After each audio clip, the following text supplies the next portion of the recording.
Assalamualaikum warahmatullahi wabarakatuh. Perkenalkan, nama saya Cuk Zahra Roza dari Teknik Geofisika Universitas Syahkuala.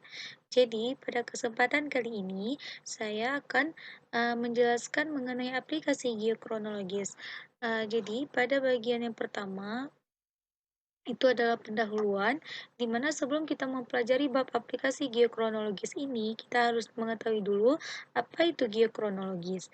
Jadi, geokronologis adalah suatu ilmu untuk menentukan umur absolut batuan, fosil, sedimen dalam suatu tingkat ketidakpastian tertentu yang melekat dalam metode yang digunakan. Ada berbagai macam metode penentuan umur yang digunakan oleh ahli geologi untuk mencapai hal tersebut. Kemudian, masuk pada bab aplikasi geokronologis, pada bab ini kita berkonsentrasi pada aplikasi geokronologis paleomagnetisme yang paling luas, yang seperti stratigrafi polaritas magnetik. Pada bab ini, bagian pertama yang akan dibahas yaitu mengenai teknik yang digunakan untuk mengembangkan skala waktu polaritas geomagnetik atau GPTS, dan pada bagian keduanya, di bab ini akan membahas mengenai sejarah kasus penerapan stratigrafi polaritas magnetik untuk masalah geokronologi. Pada bagian yang pertama, yaitu pengembangan skala waktu polaritas geomagnetik memiliki 8 subbab. Subbab yang pertama yaitu mengenai Pliocene sampai Pleistosen. Yang kedua yaitu perpanjangan ke Miosen. Subbab yang ketiga anomali magnetik laut. Yang keempat nomenklatur. Yang kelima kalibrasi biostratigrafi. Yang keenam GPTS kapur akhir hingga Kenozoikum. Dan sub yang ketujuh Mesozoikum akhir, dan sub yang terakhir yang ke-8 yaitu Mesozoikum awal, Paleozoikum, dan Prakambium. Selanjutnya masuk pada subbab pertama pada bagian pertama yang akan dibahas pada bab ini yaitu Pliocene, zaman Pliocene sampai Pleistosen. Jadi, zaman Pliocene adalah suatu kala dalam skala waktu geologi yang berlangsung 5.332 hingga 1.806 juta tahun yang lalu. Kala ini merupakan kala kedua pada periode Neogen di era Kenozoikum.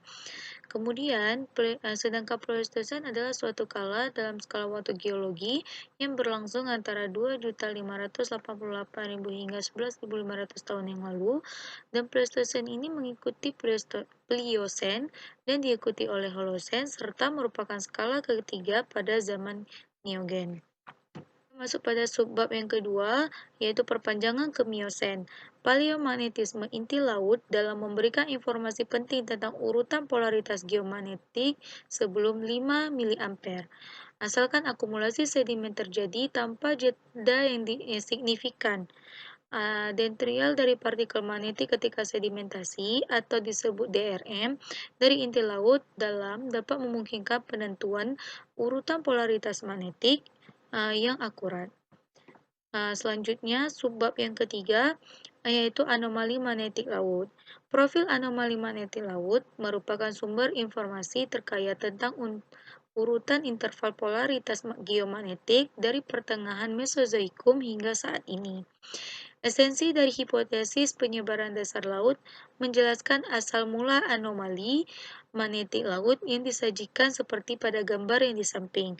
Pada gambar yang di samping ini dapat kita lihat bahwa kerak samudra itu berada di bagian atas litosfer, dan blok hitam putih ini itu mewakili TRM yang TRM polaritas. Berikut dapat kita lihat gambar waktu polaritas geomagnetik skala Hazard tahun 1968 yang ditentukan dari analisis anomali magnetik laut. Di sini kita dapat lihat terdapat umur serta kala atau masa yang dimulai dari Pleistosen, Pliocene, Miocene, Oligocene, Osen, Pliocene, dan Cretaceous dengan umur yang berbeda-beda. Subbab selanjutnya yaitu nomenklatur. Nah, nomenklatur itu sendiri disebut juga dengan tata nama. Maka dari itu, kita butuh diskusikan nomenklatur ini karena diterapkan pada interval polaritas magnetik. Oleh karena itu, menurut hasil diskusi dari GPTS, Pliocene hingga Pleistosen menyatakan bahwa sistem nomenklatur zaman dan peristiwa polaritas dikembangkan untuk bagian skala waktu. Sistem ini telah digantikan untuk bagian-bagian sebelumnya dari skala waktu namun dipertahankan untuk Pliocene hingga Pleistosen karena presiden sejarah. Subbab selanjutnya yaitu mengenai kalibrasi biostratigrafi. Analisis paleomagnetik dari banyak bagian stratigrafi di Alpine Umbria telah memungkinkan kalibrasi biostratigrafi tambahan dari GPTS. Zonasi biostratigrafi dari bagian-bagian stratigrafi ini telah ditentukan dengan sangat rinci, sehingga posisi stratigrafi dari berbagai batas waktu geologi dapat diketahui dengan baik. Subbab selanjutnya yaitu GPTS Kapur akhir sampai Kenozoikum. Proses pengembangan skala waktu polaritas geomagnetik selalu membutuhkan pilihan skala waktu geologi. Sebuah GPTS Kapur akhir hingga Kenozoikum dikembangkan sebagai bagian dari proyek skala waktu geologi yang lebih besar dan dipengaruhi oleh upaya untuk meminimalkan perubahan tingkat penyebaran dasar laut. Subbab selanjutnya itu Mesozoikum akhir. Anomali magnetik laut juga telah dipetakan di atas kerak samudera Jurassic akhir dan Kapur awal. Maksud M anomali di sini adalah singkatan dari Mesozoikum.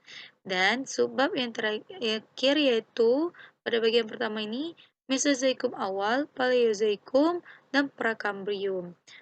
Pada bagian ini, bagian substansial tertua dari kerak samudra yang tersisa di cekungan laut berumur Jurassic akhir.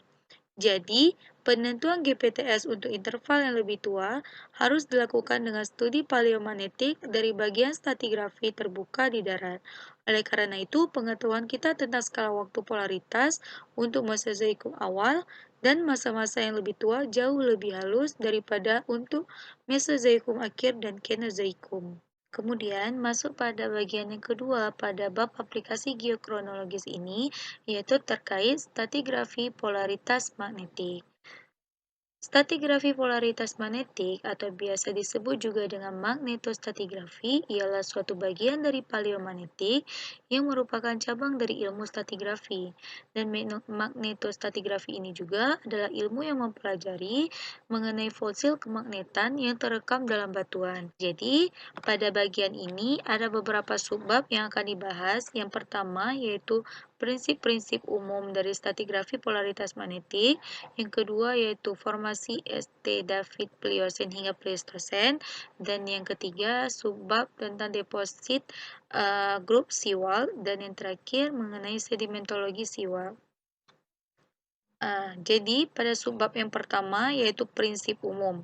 Dalam sebagian besar aplikasi, tujuan utama stratigrafi polaritas magnetik adalah untuk memberikan perkiraan usia untuk suatu peristiwa yang terjadi dalam urutan batuan sedimen. Selanjutnya, subbab yang kedua yaitu formasi St. David Pliocene hingga Pleistosen.